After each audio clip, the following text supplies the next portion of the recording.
चलिए अगला सवाल लेते हैं। विशाल मेहता मुंबई से जुड़ रहे हैं हमारे साथ। विशाल जी नमस्कार, बताइए सर। हाँ सर, मेरे पास नेल्को का शेयर है 1000। मैंने 825 में लिया है। अभी 4-5 साल हुआ सर। अभी मेरे को 1 साल ही होल्ड करने का है, तो क्या करूँ? नेल्को दिखाई क्या भाव चल रहा है? 4-5 साल से आप होल्ड कर रहे हैं? क्या है, मैंने हाँ होल्ड कर रहा हूँ। अभी मेरा थोड़ा वो प्रॉब्लम है, तो 825 का कॉस्ट है। तो अभी आएगा 1 साल में, 1 साल तक ठीक है, चलूंगा।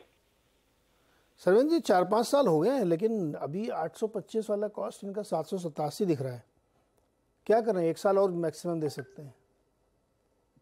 देखिए 4-5 साल हो गए हैं, तो आई थिंक एक बार तो प्रॉफिट में भी आए होंगे। आई थिंक 4-5 साल हुए, तो मुझे दो बार दिख रहा है कि स्टॉक तकरीबन 917 और 1000 के ऊपर भी है और 1000 तक जाके एक बार आया है। आई थिंक मेरा राय इनको यही रहेगी कि फिलहाल यहाँ पे मुझे थोड़े से पैटर्न्स ऐसे लग रहे हैं कि थोड़े नरम बन रहे हैं, तो उछालों में निकलने की कोशिश करें। कॉस्ट के आसपास आता है तो मेरे हिसाब से ऑलरेडी इन्होंने बहुत ज्यादा टाइम दे दिया है स्टॉक को। किसी कारणवश थोड़ा बाउंस इनके कॉस्ट की तरफ आए तो मेरे हिसाब से निकलना चाहिए। और इन द मीन टाइम मेरे हिसाब से यहाँ पे एक स्टॉप लॉस भी रखना चाहिए 744 पे। तो एक 744 पे स्टॉप लॉस रखें, और अगर कॉस्ट की तरफ उछाल आता है तो थोड़ा निकलने की भी कोशिश करें। कॉस्ट की तरफ उछाल आता है तो निकलने की कोशिश करें। सर 5-6 साल दे दिए, बहुत है, इससे ज़्यादा क्या देना है। सरविंद जी रुकिएगा जरा, जेके टायर्स के नतीजों पे बात करते हैं। कंपनी का मुनाफा करीब जो है 4 गुना बढ़ा, वहीं मार्जिन में लगभग 5% का उछाल देखने को मिला। बातचीत करने के लिए हमारे साथ कंपनी के प्रेसिडेंट अनुज कथुरिया जुड़ रहे हैं। अनुज जी बहुत बहुत स्वागत है आपका CNBC आवाज़ पर। नतीजे ठीक ठाक थे, काफ़ी बढ़िया Q1 में आपने प्रदर्शन दिखाया है, लेकिन आने वाली तिमाहियों में, चूँकि एक एक्सेप्शनल क्वार्टर के बाद आने वाली तिमाहियों में डिमांड का सिनेरियो क्या दिख रहा है आपको? फर्स्ट क्वार्टर के रिजल्ट्स अनाउंस किए बोर्ड मीटिंग के बाद, तो रिजल्ट्स काफ़ी अच्छे रहे हैं। टोटल जो कंसोलिडेटेड नेट रेवेन्यू करीब 3729 करोड़ का रहा, जो कि 2% ज़्यादा है अगर हम YOY बेसिस पे कंपेयर करें। आगे भी जो क्वार्टर्स दिख रहे हैं, डिमांड हमारे हिसाब से बनी रहेगी। गवर्नमेंट की तरफ से इंफ्रा पे काफ़ी काम चल रहा है। मॉनसून भी अच्छे हैं, फेस्टिव सीजन आ रहा है। ओवरऑल जो आउटलुक है GDP का वो भी काफ़ी अच्छा है, 6.5% की बात चल रही है। तो ये सब जो इंडिकेटर्स हैं, जो इकोनॉमिक इंडिकेटर्स हैं, सब पॉजिटिव है। तो आने वाले दिनों में रिप्लेसमेंट मार्केट हो या OE हो, passenger vehicle segment, commercial vehicle segment, हम यही उम्मीद रखते हैं कि हर तरफ से डिमांड अच्छी रहेगी। जी अनुज जी, OEMs की और रिप्लेसमेंट मार्केट की किस तरीके की ऑर्डर बुक है, और क्या आपको लगता है कि रिप्लेसमेंट मार्केट में आप अच्छे मार्जिन, ज़्यादा मार्जिन हासिल कर पाएंगे? हाँ, डिमांड तो रिप्लेसमेंट मार्केट में जो सेकेंड हाफ है, इनफैक्ट सितंबर से ही अच्छा डिमांड आना चाहिए। कमर्शियल व्हीकल्स की बात करें तो वहाँ पे भी जो फ्रेट अवेलेबिलिटी है या जो इंफ्रा एक्टिविटीज़ पे जो काम चल रहा है, उसके चलते जो एग्रीगेट मूवमेंट है, सीमेंट है, स्टील है, कोल है, तो इसमें काफ़ी तेज़ी रहेगी, हम यही उम्मीद रखते हैं। तो रिप्लेसमेंट मार्केट में डिमांड स्ट्रांग रहेगी। पैसेंजर व्हीकल की बात करें तो आप देख रहे हैं कि महीने में करीब 3.5 लाख गाड़ियां बन रही हैं, सब OEMs मिला के। इससे भी डिमांड अच्छी बनी हुई है। और जो रिप्लेसमेंट मार्केट में भी पैसेंजर टायर्स की, पैसेंजर गाड़ियों की जो टायर्स है, उनकी डिमांड भी अच्छी है।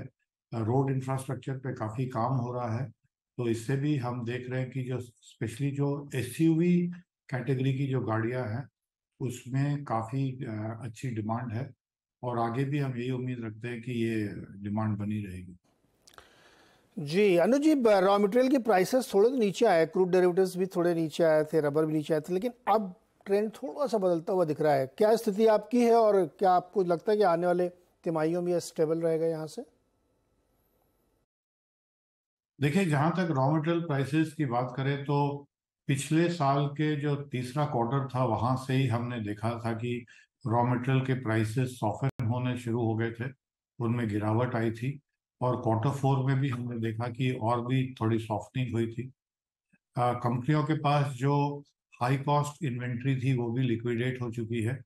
तो क्वार्टर 1 में हमने देखा कि रॉ मटेरियल प्राइसेस स्टेबल रहे हैं, रेंज बाउंड रहे हैं, और हम यही उम्मीद रखते हैं कि आगे आने वाले क्वार्टर्स में भी इनमें ये जो स्टेबिलिटी है जो आ गई है ये वैसे ही रहेगी।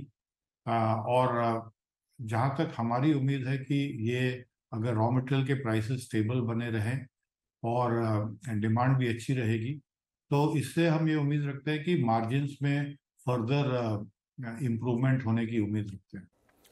अनुज जी, कैपेक्स प्लान क्या है इस साल के लिए? तो जो हमारे कैपेक्स के जो प्लान अनाउंसमेंट्स है उस पर काम चल रहा है।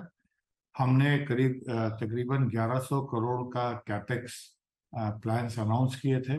उसमें से जो पहला फेज था बानमोर में तकरीबन 300 करोड़ की लागत से जो हमने डी बॉटलनेकिंग करके जो एक्सपेंशन किया था वो अब खत्म हो चुका है और उससे आउटपुट भी आना शुरू हो गया है। जो फेज 2 है बानमोर में ही जो पैसेंजर कार रेडियल के लिए वो करीब 530 करोड़ का कैपेक्स आउटले है उसका, उस पर काम चल रहा है और हम ये उम्मीद रखते हैं कि इस साल के अंत तक, इस फाइनेंशियल ईयर के अंत तक वहाँ से भी पूरा तरीके से उसका आउटपुट आना शुरू हो जाएगा। एक और जो प्रोग्राम चल रहा था हमारे लक्सर प्लांट में कैवेंडिश इंडस्ट्रीज में, वो चल रहा था for the expansion of TBR truck and बस रेडियल। वो भी ट्रैक पे चल रहा है। वो करीब 260 करोड़ का प्रोजेक्ट था और उस पर काम चल रहा है और उस पर भी जो आउटपुट है वो पूरी तरीके से अगले साल के क्वार्टर 1 तक जरूर हम उसको भी पूरी तरीके से कंप्लीट कर लेंगे। तो ये अभी के लिए ये हमारा कैपेक्स प्लान है। ओके अनुज जी, बहुत बहुत शुक्रिया हमारे साथ जुड़ने के लिए और नतीजों पर चर्चा करने के लिए। सरवेन जी वापस आइए, JK टायर चार्ट पे कैसा लग रहा है? नहीं देखिए, अभी जैसे बात की मैंने भी अभी जब गाड़ियां बहुत बिकी 4-5 साल पहले, तो अब सबके नंबर आ रहे हैं टायर बदलने के। मैंने भी अभी सारा सेट नया डलवाया, तो मैं समझ सकता हूँ। आई थिंक पिछले 4-5 सालों में बहुत गाड़ियां बिकी हैं, तो डेफिनेटली थोड़ी यहाँ पे ट्रैक्शन रही, लेकिन स्टॉक बहुत चल भी चुका है। देखिए आप, ये बहुत समझना जरूरी है कि 180 वाला आपको ऊपर में 280 करके आया है। तो आई थिंक थोड़ा अब मेरे हिसाब से तो अच्छे रिजल्ट के बाद buy on rumour sell on news अब तो थोड़ा इस मूव को पचाएगा और आई थिंक काफी बढ़िया चला हुआ है, तो वो बॉट है। तो जिनके पास है वो बने रहे, बट नया तो यहाँ कुछ करने ऐसा बनता नहीं है। मुझे लगता है कि एक थोड़ा गिरावट 245 250 की तरफ आवे तो रिस्क रिवॉर्ड्स बेहतर होंगे। तो फिलहाल आई थिंक मुझे लगता है कि रेंज बाउंड रहेगा 280 से 245 के बीच। ओके, रेंज बाउंड रहेगा। चलिए अगला सवाल लेते हैं। बता दें कि मनी कंट्रोल पर दिए गए विचार एक्सपर्ट्स के अपने निजी विचार होते हैं। वेबसाइट या मैनेजमेंट इसके लिए उत्तरदायी नहीं है।